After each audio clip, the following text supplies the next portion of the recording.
Amazônia TV.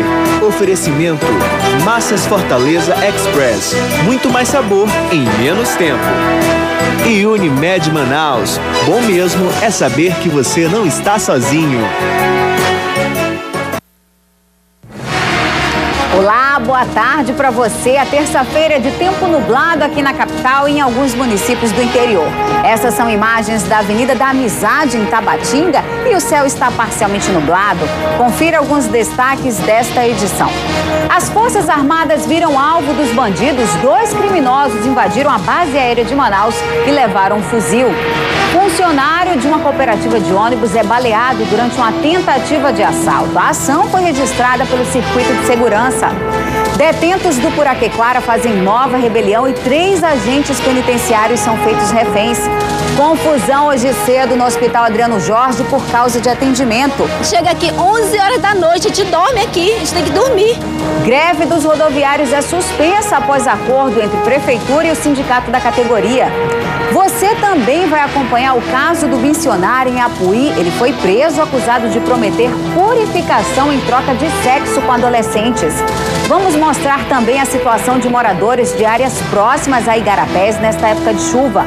Começa o período de produção de fibra em Manacapuru, na região metropolitana, mas o preço continua em baixa e preocupa produtores. Tudo isso e muito mais você acompanha agora no Amazônia TV.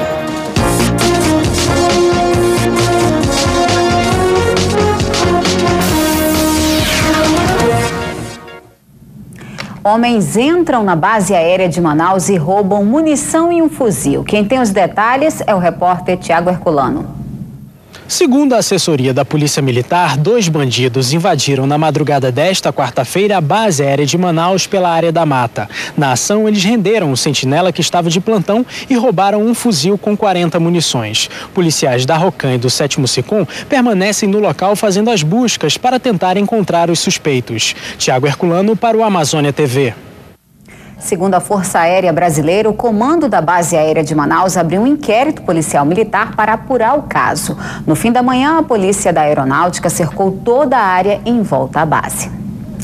Uma cooperativa de ônibus executivos sofreu uma tentativa de assalto nesta terça-feira no bairro Cidade de Deus, na zona leste de Manaus. Um funcionário foi baleado. A ação e a ousadia dos assaltantes foi filmada pelas câmeras do circuito interno de segurança.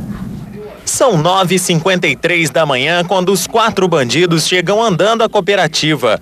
Eles anunciam assalto e rendem motoristas que estavam na garagem. Um dos cooperados deita no chão. Pelas imagens é possível ver que o grupo estava armado. Os assaltantes disparam contra o vidro do escritório. 2 deles entram na secretaria, mas saem em seguida.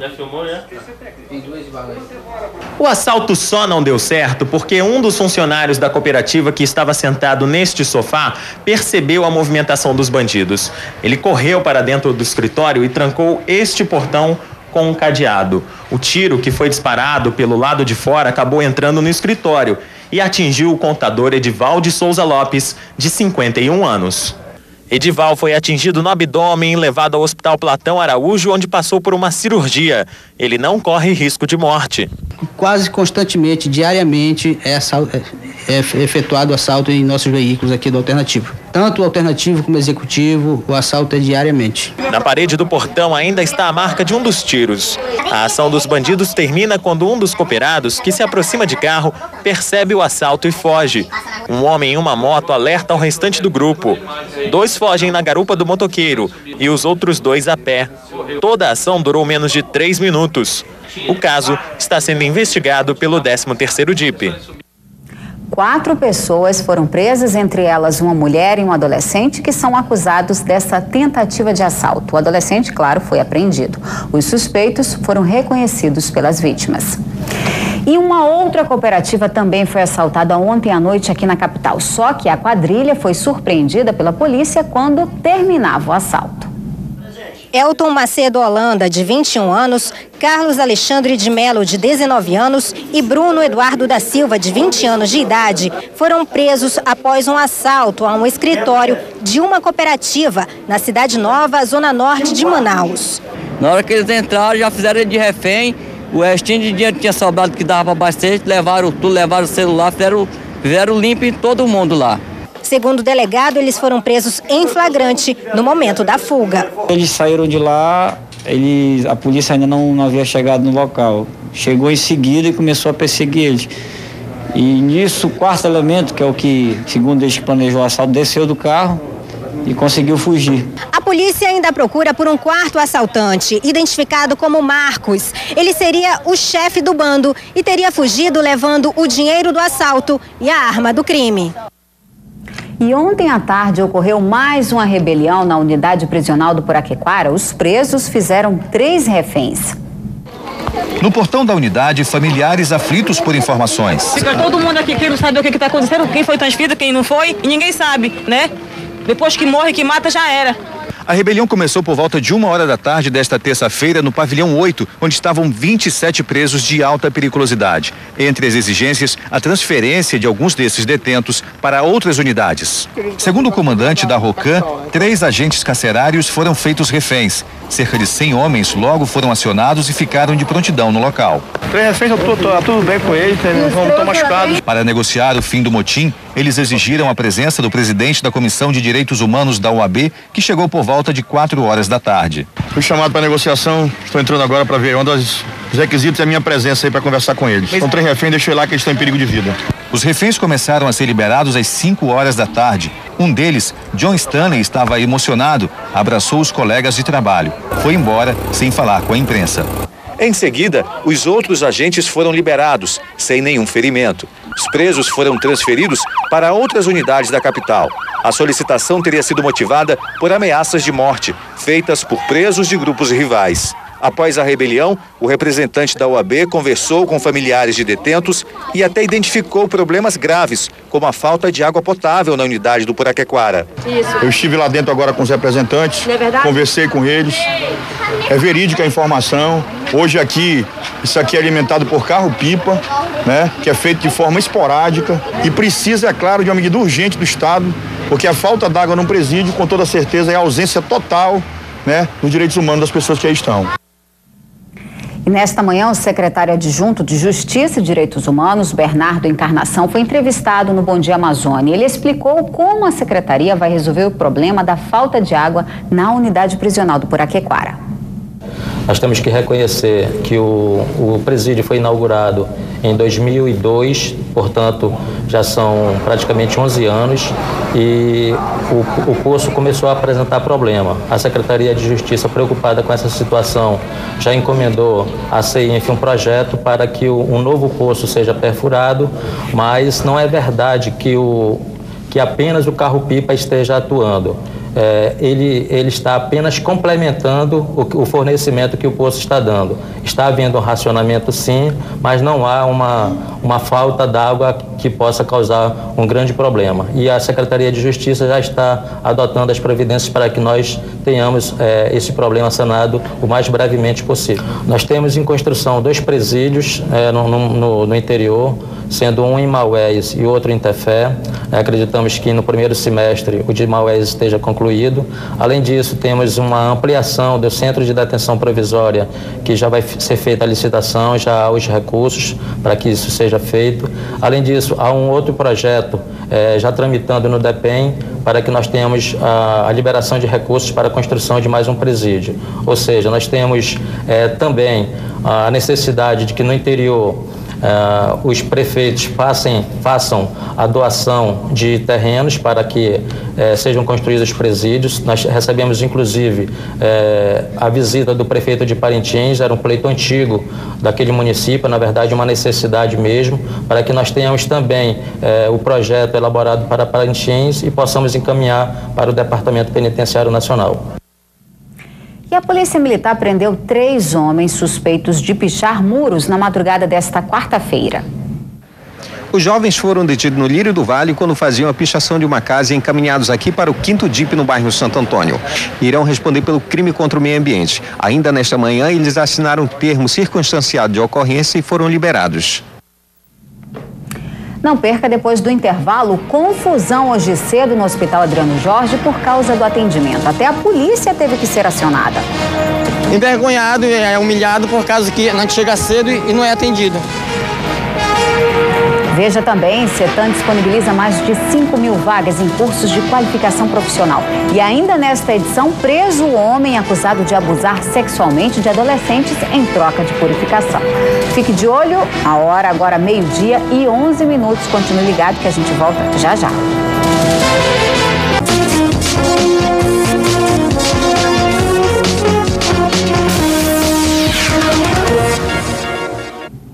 E olha só essa situação que ocorreu hoje cedo lá no ambulatório do Hospital Adriano Jorge. Pacientes que foram em busca de atendimento reclamaram que não conseguiram o serviço. Houve confusão e a polícia teve que ser acionada. Dentro do ambulatório, pacientes inquietos. Muitos passaram a noite do lado de fora em busca de atendimento. Dona Joana era a 10ª da fila, mas na hora de receber a senha, pegou a de número 75. Eu estava no 10, 10ª pessoa lá. Quando cheguei aqui dentro já tinha 75, eu já peguei a ficha 75. Eu não sei como é que eles fazem isso. Eu não sei se pula o muro ou se tem algum buraco que vem, ou então eles selecionam as pessoas, não entendo. Na semana passada não teve atendimento por causa do feriado do Carnaval. A demanda aumentou nesta quarta-feira e um tumulto se formou. A polícia foi acionada. Os pacientes reclamam da nova forma de agendamento. Eu chego aqui, eu fico nessa fila aqui fora, né? Depois, quando abre, nós vamos enfrentar uma fila única para retorno, para consulta, tá? Então nós perdemos muito tempo nessa fila única, né? Porque eles querem atender essa fila única no mesmo horário em que já abriu o sistema, né? Como eu vou conseguir marcar o meu retorno se 7 horas abre o sistema, 7 horas eles atendem a filona. Ou seja, se tiver mais funcionário que atenda, né, a filona lá, com certeza nós vamos conseguir marcar, né, ali no guichê. João veio tentar uma consulta com o ortopedista. Ele mora no bairro Monte das Oliveiras, na Zona Norte. Chegou de madrugada ao Hospital Adriano Jorge, na Cachoeirinha, Zona Sul de Manaus. Mas vai voltar para casa sem atendimento. Consegui não, que não teve mais vaga para mim, porque é a primeira vez. E agora o que você vai fazer? Voltar quarta-feira de novo, mais cedo, né? Que eu saí 4 horas e não consegui, tem que voltar, acho que 2 horas da madrugada. A população acredita que devem ser tomadas outras medidas para que o atendimento possa ser mais organizado e menos sofrido para os pacientes. O cara se sente assim, envergonhado e humilhado por causa que a gente chega cedo e não é atendido. A Fundação Hospital Adriano Jorge informou que a unidade está implantando um sistema eletrônico interno de emissão de controle de senhas, o que deve agilizar e organizar o fluxo de atendimento no local. E os moradores do Jorge Teixeira reclamam do atraso na entrega da obra na Unidade Básica de Saúde Jebes Medeiros. Além disso, trafegar lá pelo bairro é um desafio para os motoristas. Esta é a rua Pirarucu, na 3ª etapa do Jorge Teixeira. Segundo os moradores, há cerca de 8 meses houve obras na via para que a tubulação de água fosse instalada. Só que após o serviço, a pavimentação não foi refeita. Com o tempo, outros buracos surgiram e agora trafegar por aqui traz prejuízos. O pessoal do carro reclama demais, já teve acidente aqui, o carro para sair do buraco, o outro vem e bate atrás. Já aconteceu bicicleta, moto, tudo já aconteceu acidente por causa do buraco. Valdemar também falou sobre o atraso na conclusão da obra na Unidade Básica de Saúde Jebes Medeiros. De acordo com o morador, está parada há mais de 6 meses. Aqui o problema é médico, porque tem que deslocar lá pro Platão ou pro João Lúcio. E o pessoal quer muito que esse posto funcione. A Secretaria Municipal de Saúde informou que a atual administração já encontrou essa unidade em obras quando assumiu neste ano. Houve uma parada técnica na obra para que fosse construída uma unidade de pronto atendimento com o objetivo de oferecer mais serviços à comunidade. A Censa ainda não tem uma data fixa para a inauguração. Assim que terminar o calendário de inaugurações das grandes obras da Censa, essa data deverá ser divulgada. Uma equipe da Seminf foi ao local e verificou os problemas problemas na rua Piracuru. Foram causadas pelas obras da Manaus Ambiental. A Seminf já incluiu a rua no cronograma de serviços básicos para o próximo verão. A greve dos rodoviários, que estava marcada para hoje, foi suspensa depois de uma reunião entre o prefeito Arthur Virgílio Neto com os dirigentes do Sindicato dos Rodoviários e o presidente do Sindicato das Empresas de Transporte ontem à noite. Os ônibus transitaram normalmente hoje de manhã aqui na capital. Os trabalhadores reivindicam o pagamento de horas extras, o pagamento antecipado de férias e outros benefícios. Pelo acordo firmado na sede da prefeitura, ficou definido que os sindicatos dos rodoviários e os empresários iriam acatar o que ficasse decidido numa audiência no Tribunal Regional do Trabalho, programada para esta manhã.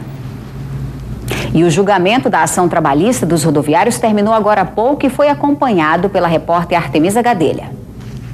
O Tribunal Regional do Trabalho da 11ª Região decidiu que o acordo firmado em julho do ano passado com o sindicato patronal e a junta governativa não é válido. Eu vou começar agora com o advogado do Sindicato dos Rodoviários do Amazonas, Rodrigo Volgan. Por que foi tomada essa decisão? A junta governativa, ela tinha poderes limitados. O juiz de primeira instância, no momento que colocou aquela junta, deu os poderes para aquela junta apenas fazer a eleição do sindicato e não negociar um dissídio coletivo ou fazer uma negociação coletiva. Com isso, o tribunal extinguiu o processo e passando a serem válidas agora as seguintes normas. O aumento deferido aos motoristas e cobradores vai ser mantido, porque se não for, há uma redução salarial que não é possível sem autorização do sindicato, assim como é válida a convenção coletiva antiga, 2011, 2012, com todos os seus benefícios, assim como o Estatuto do Motorista que passou a viger no ano passado, em 2012. Quais os benefícios que voltam agora para os rodoviários? Simplesmente não há mais banco de horas e compensação de jornada para motorista e cobrador de ônibus na nossa cidade. Assim como vários outros benefícios, como o assalto, não vai mais poder ser descontado de motorista e cobrador, o que é um absurdo, um desconto dessa natureza. Também outros benefícios foram dados, mas o tempo não dá para explicar todos, porque são mais de 50 benefícios. Além disso, o aumento de 5% foi determinado pelo Ministério do Trabalho? Aumento de 5%, assim como os benefícios sobre cesta básica e também sobre o ticket alimentação. Ok, obrigada pelas informações. Artemisa Gadelha para o Amazônia TV.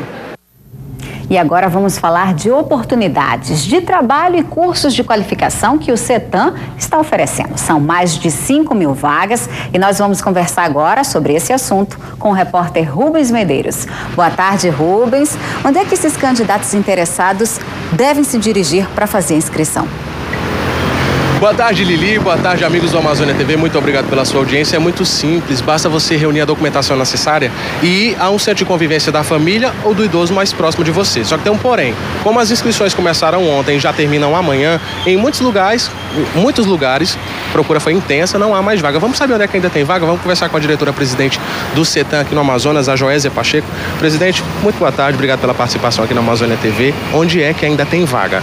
Boa tarde. Aqueles interessados em fazer um curso dentro dos centros de convivência devem procurar ainda temos vagas no Centro de Convivência Padre Vignola, lá na Cidade Nova, no Centro de Convivência Madalena Down, ali na Compensa, e no Centro de Convivência Aparecida, ali no Centro do Idoso. Então, nesses locais nós ainda temos inscrições e as pessoas interessadas devem ir lá até amanhã. Lembrando que as inscrições são somente até amanhã.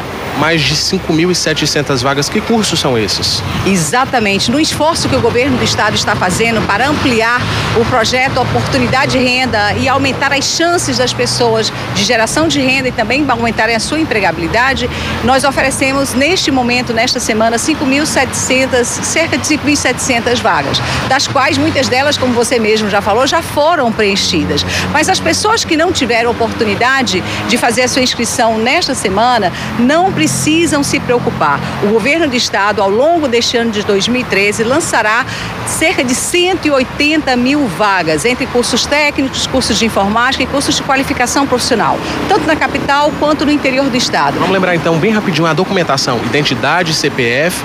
Exatamente, identidade, CPF, comprovante de residência e uma foto 3x4. Mais informações podem procurar o nosso site. Está aparecendo aqui embaixo no seu vídeo. Obrigado pelas informações. Lili, está dado o recado então, uma oportunidade ímpar para quem quer ingressar no mercado de trabalho, quem quer fazer uma renda extra, por que não? Ligue, entre no site e faça parte dessa equipe. É com você. Obrigada, Rubens, pelas informações. E ainda nesta edição você vai ver o caso de um homem que usava a religião para abusar de adolescentes em Apuí, no sul do estado. E balsa que fazia travessia em Apuí suspende os serviços por causa da cheia, prejudicando quem precisa trafegar pela Transamazônica. Fique de olho na hora, agora 12h e 24 minutos. Não saia daí que o intervalo é rapidinho e o Amazônia TV volta já.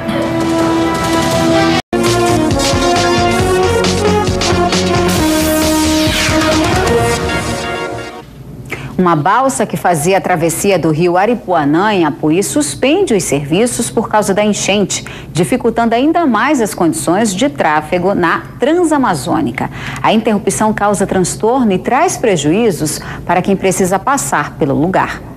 Se o tráfego na Transamazônica já estava difícil por causa da alagação no Igarapé do Tracajá, agora a situação ficou insustentável. A balsa que fazia a travessia do rio Aripuanã deixou de funcionar nesta terça-feira por causa da subida do nível do rio. Não, a balsa parou por causa que o rio encheu, aí acabou o porto, né? Não tem porto, aí não tem balsa, não pode encostar. Por causa da interrupção dos serviços da balsa, as pessoas estão atravessando nessas canoas. Os moradores aqui da região afirmam que esse rio é um rio perigoso e que as pessoas correm riscos. Pelo menos esse trecho aqui, que isso aqui é um trecho de uns 2.000 metros, 1.500 metros mais ou menos, é o trecho mais perigoso que existe agora na época da cheia. Pelo menos essa cachoeira ela já matou para mais de 30 pessoas. O rio possui muitas cachoeiras, por isso a correnteza nesse ponto é forte. Os passageiros também reclamam dos preços cobrados pela travessia. Eu estou indo de Porto Velho Itaituba, e o que eu estou vendo é que eu paguei de Porto Velho a Apuí 93, né? Aí de lá para cá vem pagando, dali daquela outra primeira passagem, paguei 25, agora eu paguei só 5, ali dá R$30. Aí o dia de eu comer eu gastei, né? Aí só tenho o dia de pagar a passagem de Itaituba de R$130 aqui. Só tá sem dinheiro? Tô sem dinheiro agora. Os passageiros também reclamam dos transtornos durante o percurso. Nós temos que fazer 2 transbordos e pagar 2 fretes a mais dentro do incluso do frete do transporte. Então a indignação fica com a relação humana, que se acontecer alguma coisa com nós dentro desses rios, será que a empresa se responsabilizaria? Será que alguém de lá está vendo o que está acontecendo? Aí fica o respaldo também para a Prefeitura de Apuí e de Manicoré. Não tem possibilidade de transporte. E as chuvas têm sido intensas nesses 2 primeiros meses do ano e já é grande a preocupação dos moradores de que as águas atinjam as casas próximas aos rios e igarapés aqui de Manaus. Rua Nova, bairro Raiz, Zona Sul de Manaus. Aqui as marcas da cheia recorde do ano passado estão em várias casas. Lembranças que a atendente Josiane prefere esquecer. Ela e as 2 filhas tiveram que deixar a residência em que moram. Foi um sufoco, bateu até bem aqui, só que eu não fiquei não por causa das 2. Que é muita gente, podia elas caírem ali na água, né? Bateu até lá perto do próximo, nessa calçada aí. Aí eu tive que me mudar. Foi lá por Mão Domingues até secar. Aí secou e eu voltei de novo. A cheia de 2012 também atingiu a casa onde Adelson mora com mais 10 pessoas. E foi necessário construir uma maromba.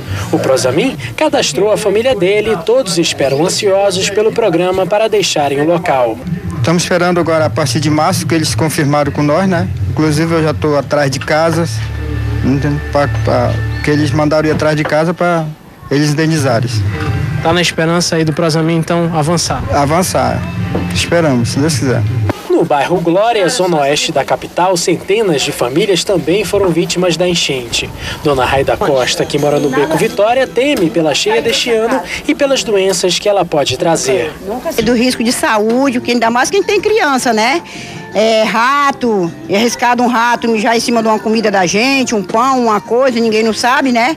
E o medo da gente é esse, ser contaminada pelas coisas de bicho que tem aqui. No Beco do Matadouro, algumas casas já foram retiradas pelo Prosamin, mas a de Dona Raimunda continua lá e ameaça desabar. E se a cheia chegar nos próximos meses, a situação pode se agravar. Eu receio, vai ser, porque agora não tem condições mais de ser pouca como era antigamente, não. Porque estão tampando, né, os garapés, aí a água está subindo, a tendência é subir. E aí, minha casa como é que vai ficar? Em 2012, o Rio Negro atingiu o maior nível da história com 27 metros e 97 centímetros. Neste ano, ainda não se sabe se as águas vão subir na mesma proporção. O primeiro alerta de cheia deve ser dado pela CPRM no fim do mês de março.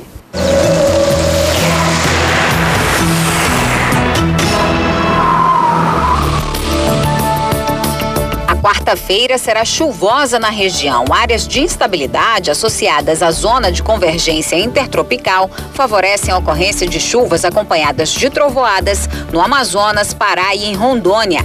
Deve chover também em áreas isoladas nos estados do Acre e em Roraima. Vamos às temperaturas. A mínima em Macapá e em Rio Branco fica em 22 graus, máxima de 28 em Manaus e em Porto Velho não passa dos 32 graus. Uma obra da prefeitura ainda inacabada provocou a formação de uma cratera lá no bairro Cidade de Deus. Segundo os moradores, esse problema já existe há 9 anos, mas mesmo assim as famílias não são retiradas lá do local. De acordo com os moradores da Avenida Nossa Senhora da Conceição, no bairro Cidade de Deus, na zona norte de Manaus, uma obra da prefeitura resultou em um barranco perigoso no local. O problema foi por causa que estourou a tubulação de esgoto e nunca que vieram fazer nenhuma manutenção. Aí acabou que ocorrendo isso aí, abriu essa cratera, né? Nossa casa tá ficando rachada. Outro problema é o mau cheiro no local. Quando bate o vento aqui na janela, a gente não pode mais ficar. E agora não tem força, tudo a imundícia cair dentro, o fedor é horrível. Os pais ficam receosos que os filhos brinquem na rua com medo do barranco desabar nesse período de chuva. Muitos moradores já tiveram as casas danificadas devido à terra que desce do barranco. Se passar mais um tempo, talvez caia. Tá fazendo sol, mas se chover, como tem chovido ultimamente, é perigoso de cair. A gente está dormindo lá e acordar ou não acordar mais. E atenção, moradores, esse problema mostrado na reportagem já é de conhecimento da Secretaria Municipal de Infraestrutura e Habitação. Em nota, o órgão informou que a divisão distrital do bairro vai enviar uma equipe para visitar aí o bairro e ver qual a providência poderá ser tomada. O detalhe é que eles não deram nenhum prazo para a solução desse problema. A seguir, missionário que prometia purificar jovens em Apuí é preso acusado de abuso sexual. E começa a colheita de juta, mas o preço não está animando os produtores. Aguarde só um pouquinho que o intervalo é rapidinho e nós voltamos em instantes.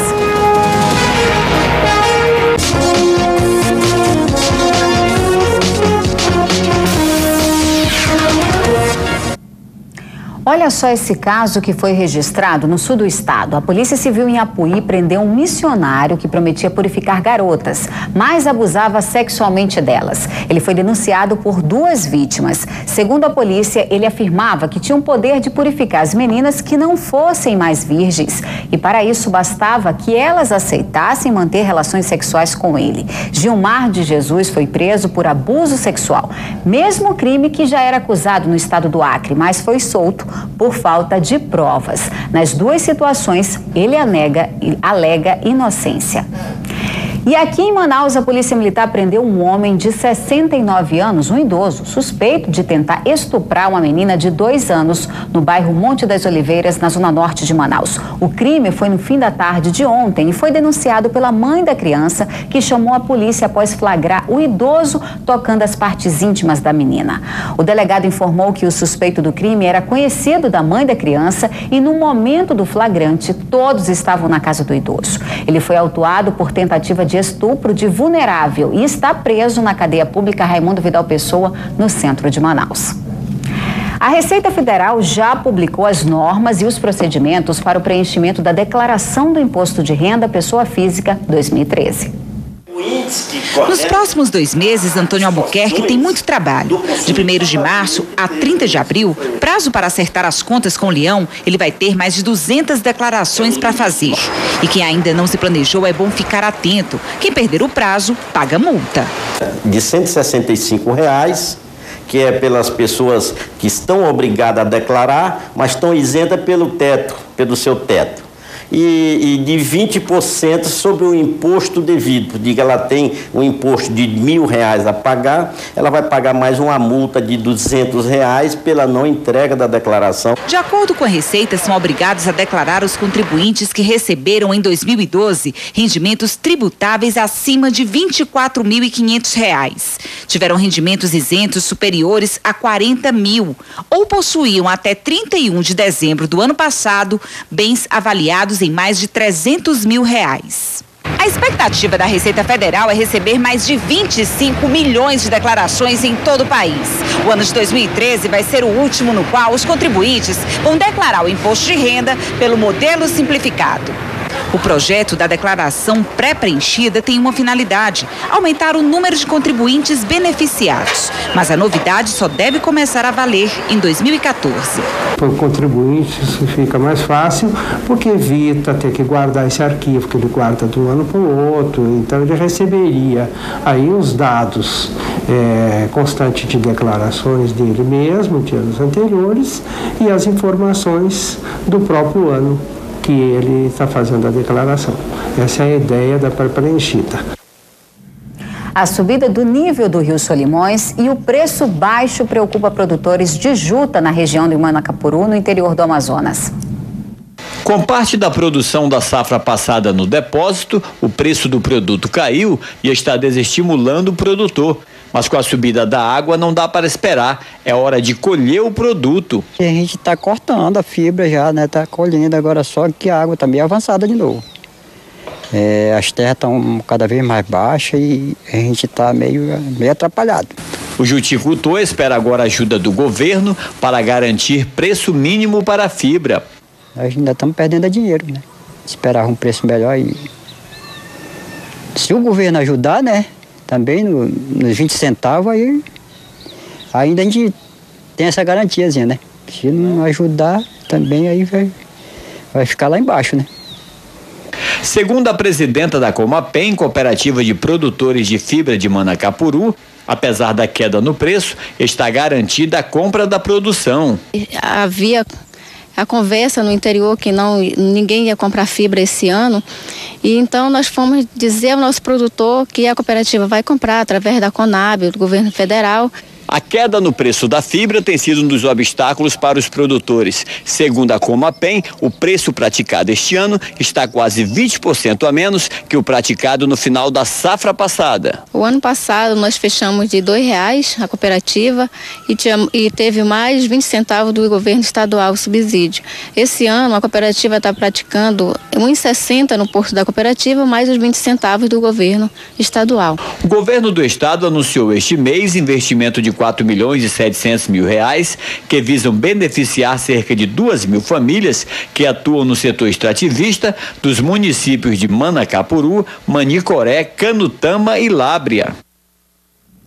O Procon multou a empresa Manaus Ambiental em R$2 milhões pelo rompimento de uma tubulação de água no último dia 15 de janeiro no bairro Compensa, que deixou várias casas alagadas e causou prejuízos a dezenas de famílias. A multa já foi enviada à empresa, que tem um prazo de 10 dias para contestar. O contato com a família para as pessoas que estão na terceira idade é fundamental. Por isso, a Fundação Dr. Thomas quer sensibilizar familiares e a sociedade em geral para que visitem os residentes lá da Fundação Dr. Thomas. Cada visita representa muito para os idosos.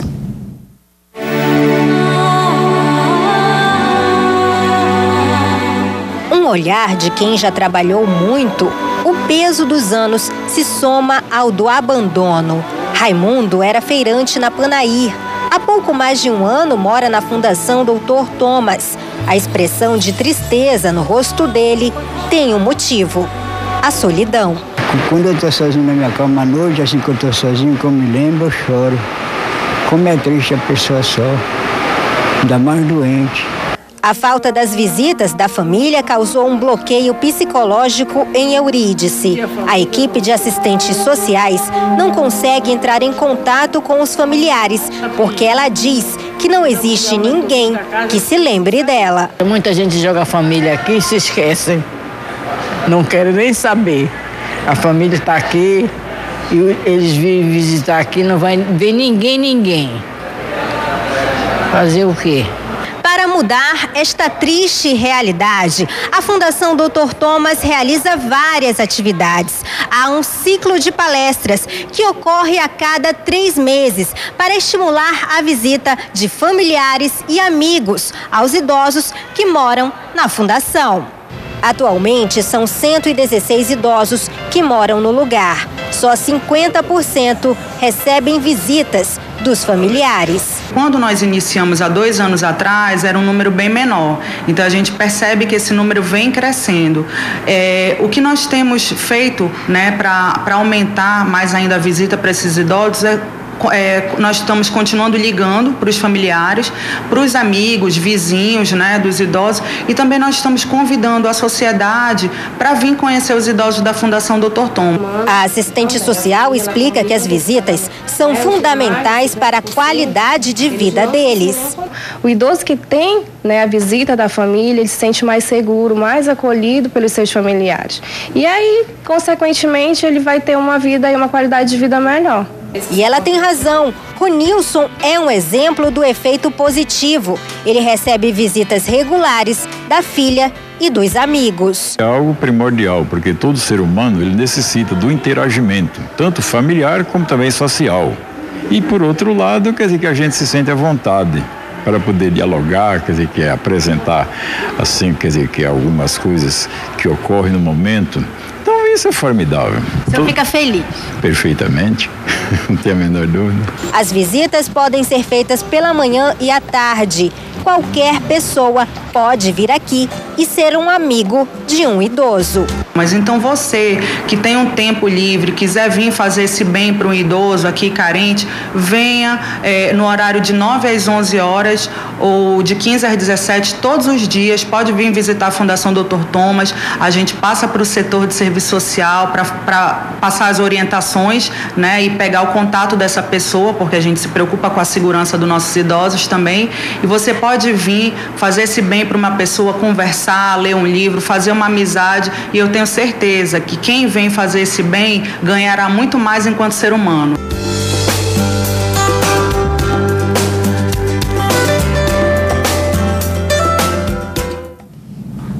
E amanhã o assunto da nossa entrevista aqui no Amazônia TV vai ser os direitos do enteado. Se você tem alguma dúvida e quer participar, mande a sua pergunta para a nossa produção no telefone 3216-5551 ou pelo e-mail ou até mesmo pelas mídias sociais. Por hoje é só, mas na nossa página no G1 Amazonas você acompanha essas e outras notícias. Obrigada pela sua audiência, fique agora com o Globo Esporte. Eu te espero amanhã.